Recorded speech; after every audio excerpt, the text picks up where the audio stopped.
अगर मोदी जी से नफरत है मुसलमान भाइयों तो कह दो तौबा तौबा, मैं मौत का अनाज नहीं खाऊंगा। कह दो तौबा तौबा, मैं सरेंडर नहीं लूंगा। ओसामा की एंट्री हो गई दोस्तों, और ये ओसामा है बड़े ही dangerous mafia don, gangster, murderer Shahabuddin, Siwan के शहाबुद्दीन के सुपुत्र है। 21 लाख महिलाओं को 10,000 रुपया दे रहे हैं। अब जब विपक्ष करता है तो आप कहते हैं कि देखो, नहीं, आपने स्टडी नहीं किया है अंजना जी, माफ करिए। सीड मनी है, लोन लेने के लिए जो पूंजी चाहिए वो पूरा देश खत्म कर दिया हिंदू मुस्लिम कर करके। ये सब बाद में बात करना है। परमिशन, अरे मैं जो कह रहा हूँ पूरी दुकान सब तोड़ दो, मैं रोक ही नहीं रहा। दुकान में तोड़ दो, परमिशन दिखाओ। कौन सी सरकार ने परमिशन दी तुम्हें? दिया। अभी तो मसला मंगल पांडे का था, फिर मसला था श्रवण कुमार का। गिरिराज सिंह से होते होते नीतीश सरकार के एक और मंत्री और बीजेपी के एक विधायक, उस पर भी जनता टूट पड़ी। आज आपको दिखाऊंगा, एक और नेताजी का जुलूस निकल गया, हालत बहुत खराब हो गई थी। ये वो लोग हैं जिनसे वोट 5 साल पहले भी मांगा था, आज 5 साल बाद भी मांगने आए थे। मंत्री जी बनाए गए हाल में, ऐसे में जनता ने कई सवाल पूछे, पहले पसीना पसीना हुए और फिर विरोध की सारी हदें पार हुई तो मंत्री जी वहां से चुपके से निकल लिए। हालत दिखाऊंगा कैसी हो गई थी, चेहरा उतरा हुआ था। यही नहीं, ऐसे हालात में जब बिहार में बीजेपी के खिलाफ माहौल बनाए जनता नाराज है तो बीजेपी के सांसद धमकाने पर उतर आए। जी हां, ऐसे धमका रहे हैं जैसे बीजेपी अपनी जेब से निकालकर इस देश की जनता का उद्धार और कल्याण कर रही है। एक सांसद की बदजुबानी सुनिए, कैसे मुसलमानों के लिए वो शब्दावली का इस्तेमाल करते हैं। यही नहीं, ये भी दिखाऊंगा कि कैसे शहाबुद्दीन के बेटे ओसामा साहब को टिकट मिलने के बाद जब नामांकन करने पहुंचे तो बेतहाशा भीड़ देखकर ये नोएडा में बैठे गोदी एंकर बरगला उठे, बहुत बुरी तरह से बौखला उठे और ऐसी हालत हो गई कि वहीं से चीख चीख कर शहाबुद्दीन के नाम पर लगातार आरजेडी पर हमला करते रहे। वो बात अलग है कि इनकी नैतिकता तो खूंटी पर टांग गई जब अनंत सिंह और आनंद मोहन जैसे नेताओं पर कुछ नहीं बोल पाते। आनंद मोहन नेता क्या, बाहुबलियों पर, माफिया टाइप लोगों पर नहीं बोल पाते। खबर यही नहीं, और भी महत्वपूर्ण खबरें हैं कि कैसे फ्रीबीज और सपोर्ट में अंतर दिखाता हूं और दिखाऊंगा। टेली प्रॉम्प्टर बंद हो मोदी जी का, बोल मोदी जी ना पाए, लेकिन उसका भुगतान कौन करता है इस देश के अंदर। नमस्कार, मैं हूं प्राज्वल गौतम और आप देख रहे हैं the live TV. The live TV, सच सबसे आगे। सबसे पहले हालत देखिए बिहार के अंदर क्या है। यह हालत देखिए, ये घिर गए हैं बुरी तरीके से।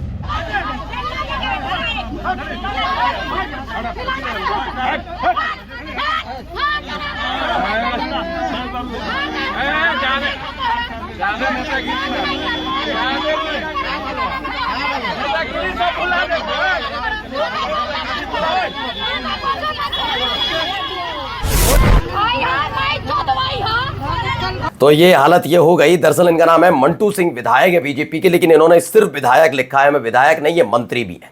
जी हाँ, अभी फरवरी में, इसी साल फरवरी में इनको मंत्री बनाया गया था और बीजेपी के लिए अच्छी खुशखबरी, मंटू सिंह के लिए अच्छी खुशखबरी थी कि जाते जाते उन्हें मंत्री बनाया, लेकिन उन्हें मालूम नहीं था जब अपने ही क्षेत्र में जाएंगे तो इस तरीके से स्वागत होगा। महिलाओं ने घेर कर जो खरी खोटी सुनाई है, मंत्री जी वहां से निकल लिए। वो समझ गए कि मेरे हालात कहीं श्रवण कुमार की तरह ना हो जाए, गिरिराज सिंह जैसे ना हो जाए नित्यानंद राय जैसे, जिनके सामने ही मंच पर बैठे थे वो तब जब कुर्सियां चलने लगी थी, ना हो जाए मंगल पांडे जैसे जिनकी गाड़ियों पर पथराव हो गया था। तो बड़ी शालीनता के साथ वहां से निकलते चले गए। वो समझ गए कि हालत ठीक नहीं है। अब आते हैं इस व्यक्ति का चेहरा, जरा गौर से देखिए।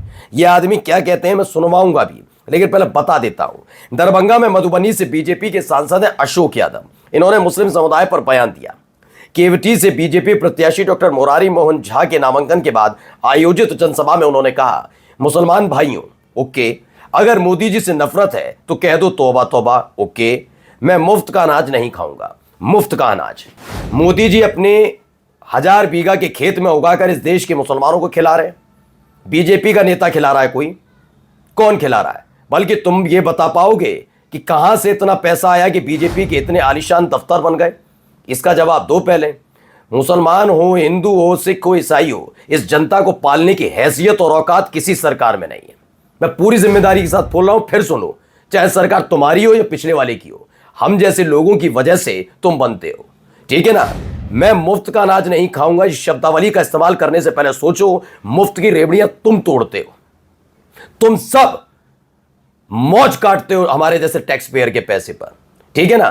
तो ये फालतू के ज्ञान देना किसी और को जाकर कि मुफ्त का राशन नहीं लूंगा। अपनी खेती में उगा रहे हैं दोनों, मोदी और शाह खेती कर रखी है, फसल काट के लाते हैं, मुसलमानों घर में अनाज पहुंचाते हैं, क्या करते हैं, मशरूम लीला जाता है, महंगे महंगे कपड़े पहनने हैं ना, इसी वजह से पहन रहे हैं। फालतू की बातें नहीं बोलनी चाहिए, लेकिन बड़बोला नेता अब क्या ही कहा जाए। चलिए सुनिए क्या कहा इसने। अगर मोदी जी से नफरत है मुसलमान भाइयों तो कह दो तौबा तौबा, मैं मौत का अनाज नहीं खाऊंगा। कह दो तौबा तौबा, मैं सरेंडर नहीं लूंगा। कह दो तौबा तौबा, मैं आपके सड़क पर नहीं चलूंगा। कह दो तौबा तौबा, नदी हेल के जाओ, हमारे बनाए हैं पुल पर मत चलो, तब समझेंगे कि तुम मोदी जी का विरोधी हो, मोदी जी का विरोधी हो। सुनिए, ये शब्दावली का इस्तेमाल है इनका, सुन लिया आपने। ये इनकी मानसिकता है और ये सांसद है। मोदी जी की बनाई सड़क पर, मोदी जी ने खरीदी थी सड़क, तब बनाई थी क्या? मोदी जी ने खरीदी थी। एक व्यक्ति है श्यामीरा सिंह, उन्होंने लिखा था थोड़े दिन पहले और बहुत अच्छा लिखा था, किसी नेता पर मत भरोसा करो कि उसकी पार्टी की विचारधारा क्या है, उसके बयान को मत सुनो, उसके कार्यकर्ताओं के बयान को सुनो, उनके छोटे नेताओं को सुनो, जैसे इनको सुनो। इनकी नफरत, इनकी बातें, कुतर्क, कोई मतलब नहीं है इन बातों का, सिर पैर, बिना सिर पैर की बातें, ठीक है ना। मोदी जी नजर राजा साहब हो रहे हैं। आपको एक बड़ा नेता कभी ऐसी हल्की बात करता नजर नहीं आएगा, लेकिन उसके कार्यकर्ता इसलिए ऐसी बातें करते हैं क्योंकि अंदर खाने बैठकर ऐसी ही बातें होती हैं। इनके पास कोई तर्क है इस बात का? इसका कोई मतलब है कि मुफ्त का अनाज नहीं लेंगे, मोदी जी की बनाई सड़क पर, जैसे मोदी जी और शाह बाबू ने दोनों ने अपनी गुजरात वाली जमीन बेचकर सड़कें खरीदी हो और उसके बाद सड़क बना कर दी हो, पुल ऐसे ही खरीदे हो, पहले खरीदे हो, इलाका खरीदा हो और उसके बाद वहां पर पुल बना दिया हो। कम से कम एक सांसद होने के नाते नैतिकता रखनी चाहिए, लेकिन नैतिकता की उम्मीद किससे कर रहे हैं? आइए जरा इनको भी सुनिए। ओसामा की एंट्री हो गई दोस्तों, और ये ओसामा है बड़े ही dangerous mafia don, gangster, murderer Shahabuddin, Siwan के शहाबुद्दीन के सुपुत्र है ओसामा।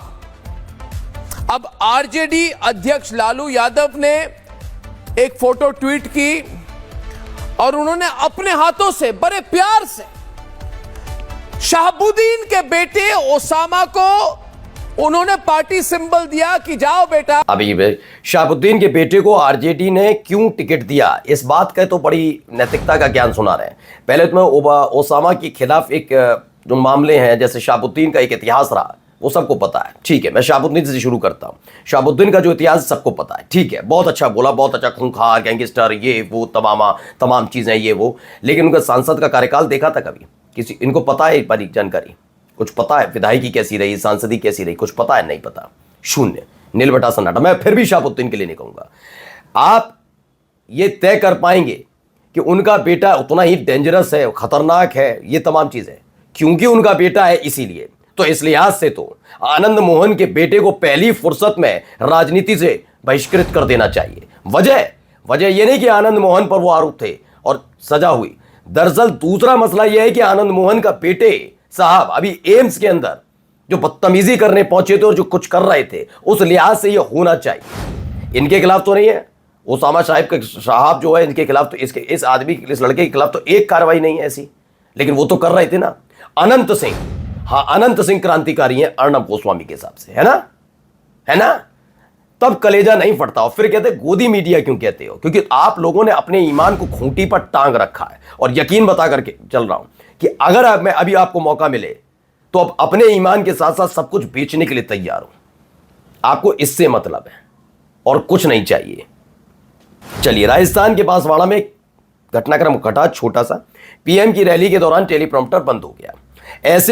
ऐसे में क्या हुआ, एक आईएएस ऑफिसर है अर्चना सिंह को पद से हटा दिया गया। खबर निकल कर आई है, ये देवेंद्र पाल सिंह ने बताया कि इस तरह की खबर है कि राजस्थान के मतलब टेलीप्रॉम्प्टर बंद हो जाए इनका, और टेलीप्रॉम्प्टर बंद होकर बोल ना पाए मोदी जी। वैसे बड़ी बड़ी बात है, अभी गोदी मीडिया चला रहा था, सबसे ऐतिहासिक अब तक के प्रधानमंत्री का सबसे बड़ा भाषण, लिखा हुआ पढ़ने में दिक्कत किस बात की है? उसमें से आधी से ज्यादा बातें उस संगठन के बारे में जिसके संगठन पर गंभीर आरोप लगे, वो भी टेलीप्रॉम्प्टर देकर बोलते हो। और गलती हो जाए, टेलीप्रॉम्प्टर बंद हो जाए, आए पाए चाहे हो जाए तो आईएएस की गलती। अब जरा समझिए फ्रीबीज और सपोर्ट के अंतर क्या होता है, जरा सुनिए। मंत्री जी, आप कहां से पैसा लाएंगे, क्योंकि आप भी 1,21,00,000 महिलाओं को 10,000 रुपए दे रहे हैं। अब जब विपक्ष करता है तो आप कहते हैं कि देखो, नहीं, आपने स्टडी नहीं किया है अंजना जी, माफ करिए, सीड मनी है। लोन लेने के लिए जो पूंजी चाहिए वो है, वो दे दिया हमने तो। दे दिया आपने? हाँ, दे दिया है। पर आप ये भी कह रहे हैं कि आगे 2 लाख अगर कोई अच्छा करता है तो आप उसको 2 लाख बैंक देगा। आप सुनिए, बिल्कुल सही कहा। ये इन्होंने कहा कि सीड मनी है, फ्री भी नहीं है ये। लेकिन बिहार की महिलाओं को ही क्यों? बिहार का चुनाव है ना, इसलिए ना। मैंने कहा ना, नैतिकता इनकी यही है, सब खूटी पटंगी है और साफ। अब ऐसा नहीं है ये पर्दे के पीछे रहते हैं, ये खुल्लम खुल्ला रहते हैं। और जाते जाते जरा सुनिए, देश खत्म कर दिया हिंदू मुस्लिम कर करके। ना ये सब बात में बात करना राजा मंडी देख लो, चलो परमिशन। अरे मैं जो कह रहा हूँ, पूरे दुकान सब तोड़ दो, मैं रोक ही नहीं रहा। दुकान भी तोड़ दो, परमिशन दिखाओ। कौन सी सरकार ने परमिशन दी तुम्हें? बिना परमिशन क्या है? बिना, हाँ तो दिखाओ ना, ये दिखा दो। तुम्हारा ये परमिशन से है। मैं ये कह रहा हूँ, परमिशन दिखा के तोड़ दो। मैं रोक रहा हूँ, तुम्हारा ये परमिशन तो बताओ। तुम्हारा ये परमिशन से है। ये कोई मार्केट है, मार्केट ऐसा ही चलता है। कैसे चलता है? सड़क पे? हाँ, नहीं चलता। दुकान पूरे शहर में राजा। आज ही याद आया, मार्केट ऐसे नहीं चलता है। पहले सोचो, मैंने इसीलिए एक बार और कहा था और आज फिर से दोहराता हूं, एक बार एक सख्त आदेश दे दिया जाए। वैसे तो हिम्मत नहीं है देश की सरकार की बनाए ऐसा कानून, लेकिन बना दे कानून तो मजा आ जाए। बताऊं क्या कानून? सिर्फ एक चीज का कानून, एक बस, कि जितने भी अवैध आजकल दिखाई देते हैं कि इसका अवैध, कोई दंगा हो जाए, वहां आरोपी वाला समुदाय का व्यक्ति, तो उसके खिलाफ फिर कार्रवाई, फिर नपाई तुलाई, फिर पता लगे अवैध बना है झील की पर, नदी पर, तालाब की जमीन, नजूल, ये तमाम चीजों की जमीन पर बना दिया, सरकारी जमीन बना दिया। ये तमाम सालों, 10 साल 20 साल बाद पता लगता। मैं बस इतना कहता हूं, उस वक्त का जो अधिकारी वहां था, जितने अधिकारी थे, डीएम से लेकर जो जिम्मेदार हैं इस पर नजर रखने के लिए, उन सब की एक लिस्ट तैयार की जाए जिस वक्त वो मकान दुकान बना हो, और सारे अधिकारियों से उतने साल का, 20 साल तक की उनकी तनख्वाह के साथ साथ गाड़ियों का, बंगले में रहे, तमाम चीज की रिकवरी की जाए। और अगर वो जीवित हैं, चाहे किसी भी उम्र के हों, उन्हें जेल की सलाखों में ठूंस दिया जाए ताउम्र के लिए। एक बार ये फैसला आएगा, फिर पता लगेगा कि जितने ज्ञान की पंजीरी बांटने ऊपर वालों के आदेश पर जाते हैं ना, सिट्टी पिट्टी कुल हो जाएगी और अवैध निर्माण बंद हो जाएंगे। लिख कर ले लीजिएगा। नमस्कार। द लाइव टीवी, सच सबसे आगे।